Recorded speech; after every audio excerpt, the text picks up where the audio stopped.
শ্রমিক কর্মচারীদের নামে দায়েরকৃত সকল মিথ্যা মামলা অবিলম্বে প্রত্যাহার করুন। 20 রমজানের মধ্যে সকল শ্রমিক দেশের সকল কারখানা শ্রমিক কর্মচারীদের বেতন বোনাস পরিশোধ করতে হবে। শ্রম উপদেষ্টার প্রতি আবেদন রাখছি, আপনার দেয়া প্রতিশ্রুতি অবিলম্বে বাস্তবায়ন করুন।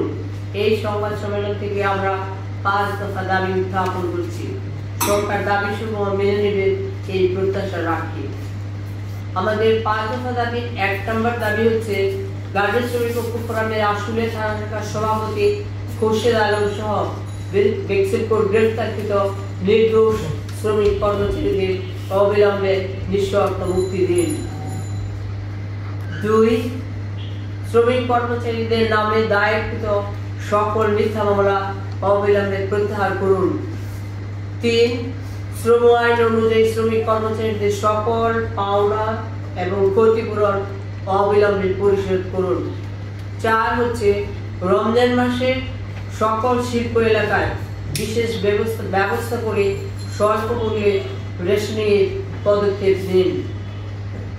5 20 রমজানের মধ্যে সকল শ্রমিক দেশের সকল কারখানা শ্রমিক কর্মচারীদের বেতন বোনাস পরিশোধ করতে হবে। শ্রম আইনের যে ধারা ও বিধান মতে আমরা শ্রমিকদের পাওনা ও ক্ষতিপূরণ দাবি করছি, আইনের এই ধারাটি বক্তব্যের সাথে যুক্ত করে দিচ্ছি। আপনাদেরকে আবারও ধন্যবাদ।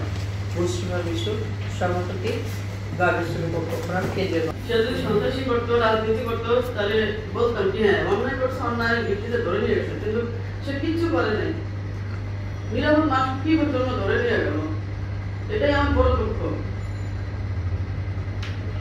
সেজন্য আপনাদের সামনে আমি আসছি, যেন আমার স্বামী মুক্তি পায়, যেন আমার স্বামীর সামনে সারা যারা আছে তারাও মুক্তি পায়, যেন অনেকদের আছে স্বামী, সন্তান, ভাই বোন, বিনা দোষে তাদেরকে ধরে আনে তারা কি করবে?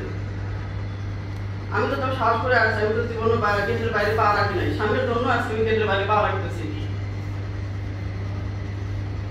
আমি এতটুকুই আপনাদেরকে বলবো, আমার স্বামীর জন্য আপনারা একটু দোয়া করেন, আর দাবিনের জন্য একটু উঠে যান।